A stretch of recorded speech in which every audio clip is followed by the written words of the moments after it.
Continuing on with today's live episode, I want to remind you guys, if you have any questions or comments on the past segments or on these other segments that I'm going to bring up, use the tip and donations link you see on your screen right now, GSMCPodcast.net. Using your questions and comments with that link, I'm able to see your question pop up live in my chat box. I can read it out loud on air and talk about it, have more of a conversation.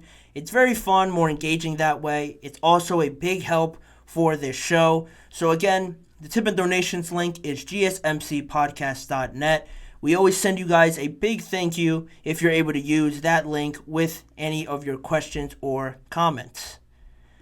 Like I mentioned before the break, more on the Dallas Cowboys, their quarterback, Dak Prescott. It's a big deal because more and more that you think about it, you break it down, we have this conversation about the Cowboys and Dak. It just seems like it's pushing more and more towards a divorce, a just split, this being the final send-off for Dak and the Cowboys, because right now Dak is on the final year of his current contract that he's on. He was franchise tagged in 2020. Then he signed that deal that he's on now, that 4-year, $160 million deal in 2021. $40 million per year, $126 million guaranteed. And probably the biggest thing about it is no trade clause, no tag clause. So no real room for the Cowboys to find a solution to trade him elsewhere, because he could just say no, he doesn't want to do that, go to that team. He could shut that all down. They're not able to tag him to extend their period of trying to negotiate something with him. That's also not allowed with that clause in his contract. And if Dak leaves after this year, a lot of talk has been made about the dead cap money number. That exact number, more and more I've seen people dispute the large number that was out there, first reported by Adam Schefter on the Pat McAfee show. If you saw the clip or saw that show, on that show they were talking about this specific scenario if Dak leaves, and on there Schefter said if Dak left after this year, the dead cap hit would be $95 million, and that they would have to try and spread that out because $95 million is an insane amount in dead money. He has a $55 million cap hit plus the 40 next year is how the Schefter and other people got to $95 million. That's where that number came from. That's what he reported and said on the show, the Pat McAfee show. But I'm just seeing more people, more sources close to the Cowboys, more articles that dispute that, have a rebuttal to that, and just saying that that number in totality is wrong. It's really only that $40 million that they'd have to spread out going forward. I won't get into all those details because a lot of the sources that I read and saw videos on, they went really deep into the contract and the bonuses and allocating bonuses somewhere else instead of there. It was very confusing to follow, but they provided a lot of stuff. So if you're interested more in that, go check those out. You could just find it searching it up. But regardless of whatever the number is, Dak will take up a big cap hit if he leaves. If it's 95 or 40, 40 is still a big number for a quarterback in dead cap money. If he leaves on top of that, that's a lot of money just going out the window. And regardless if they sign him, and it's still going to be a lot if they sign him, you think, all right, well, if it's so much, they have to work out a deal. Well, if they try and work out a deal, it's said that he wants around $50-60 million per year. That's what sources have said, coming out of Bleacher Report and other news sources. That's the number that has been thrown out there. I haven't seen a different number so far. They haven't really talked about it because the Cowboys and Dak Prescott haven't really engaged in any contract negotiations up to this point. So, what are the options for the Cowboys if Dak moves on? This has to at least be a thought, a passing little moment that you stop and think, all right, well, what if Dak isn't on this team? What are the options if it comes to that panic mode button, if we hit the red button and it just all blows up and we have to take a last minute decision on where this team can go, because it's too talented, in my opinion, to go into a rebuild, to try and take years finding a new quarterback, being about 500, a little bit above, making the playoffs, not making the playoffs, and just really ending with that same result.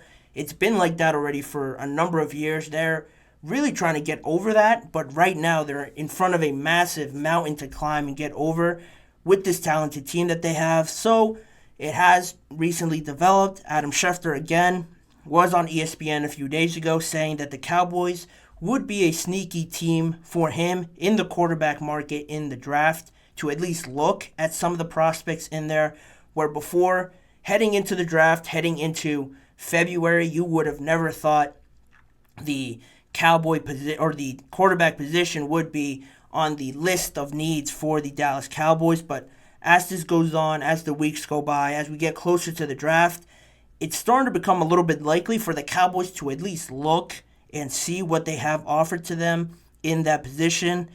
And weirdly enough, if you think about it, back to 8 years ago when Dak was drafted in that 4th round, there were reports, rumors that they were looking at Paxton Lynch in that draft, and it's all just funny how it lines up, because 8 years ago when they drafted Dak in the 4th round, I don't think you had anybody saying that this kid was going to be the franchise guy, and looked as he is looked at now in the league.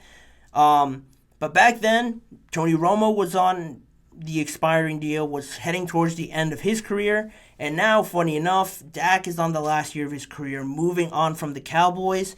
Is this another situation where history repeats itself? They get somebody in the 4th round, 2nd round, definitely not earlier. There's no way it's earlier. But maybe 3rd round, you have somebody there sitting there. You take a risk on them, and then can you get lucky twice?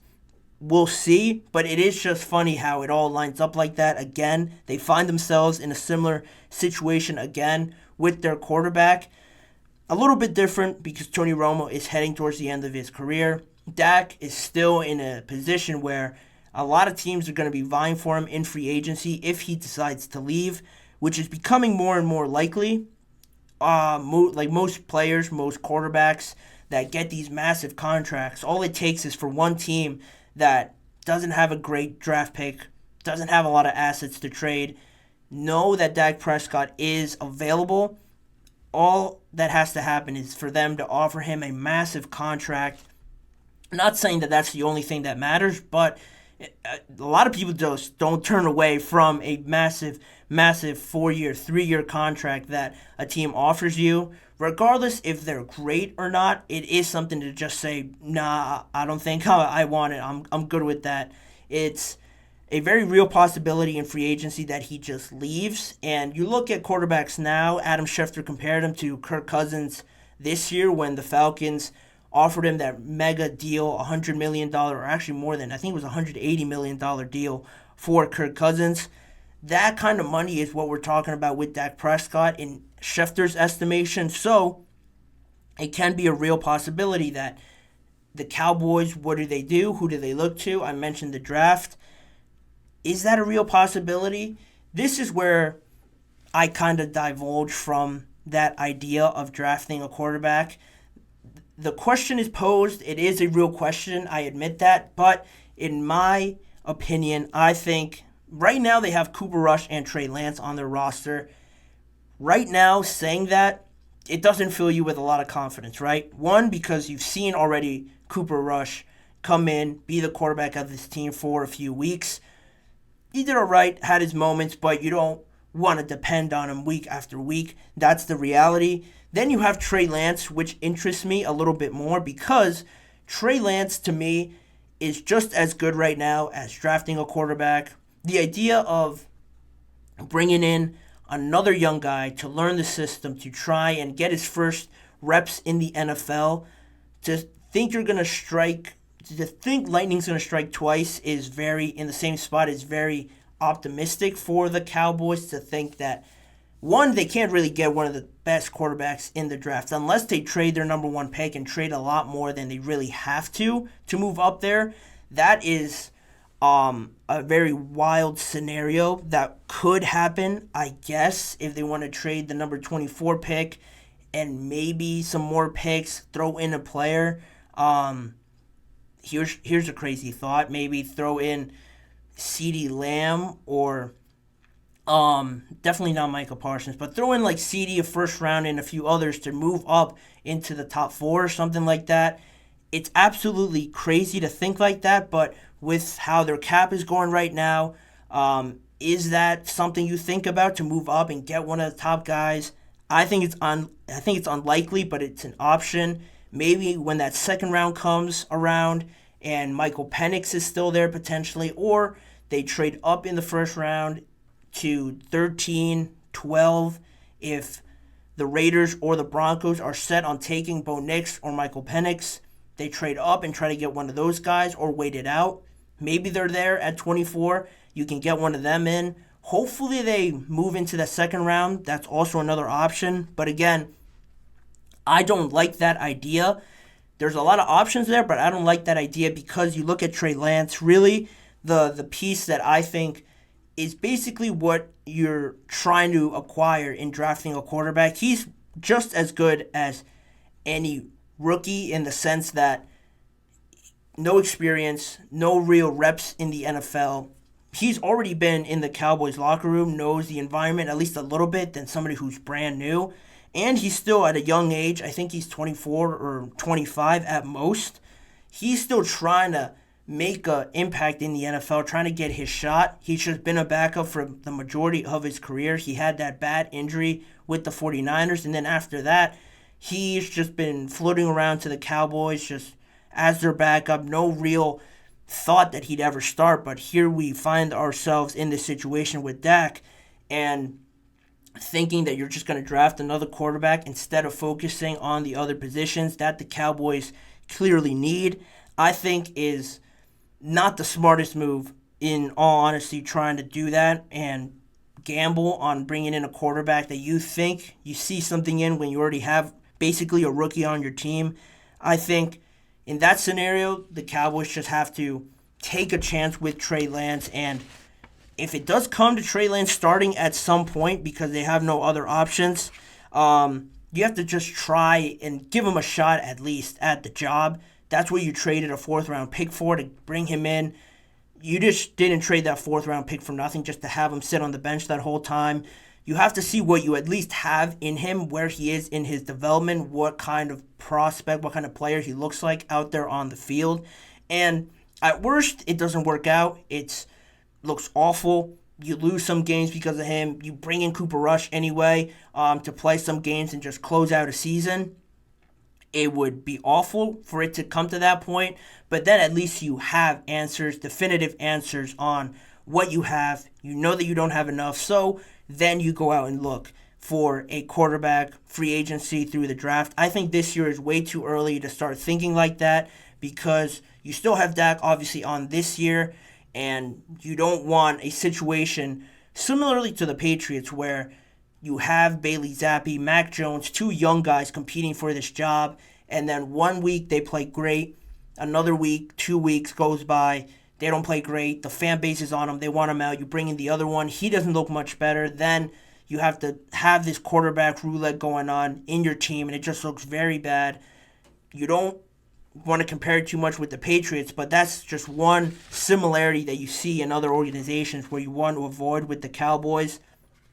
You want to make sure you have a definitive answer at the quarterback position, and drafting one to answer the question, I don't think it's that likely. It's been brought up now more because people want to have answers to what the Cowboys do with their quarterback position if Dak's not there, but I just don't see it really maturing into this scenario where they feel confident in going out and getting a guy in the later rounds and thinking it's going to develop the same way it did with Dak. It's not realistic. They have too many holes on their offensive line, defense as a whole to try and fill.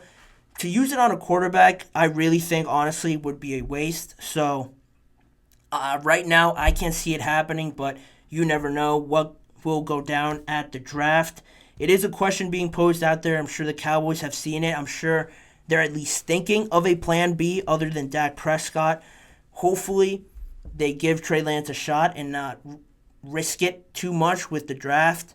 I think this year's just a year to try and fill those holes, and then once the problems arise, if they do arise at some point, that's when you address it.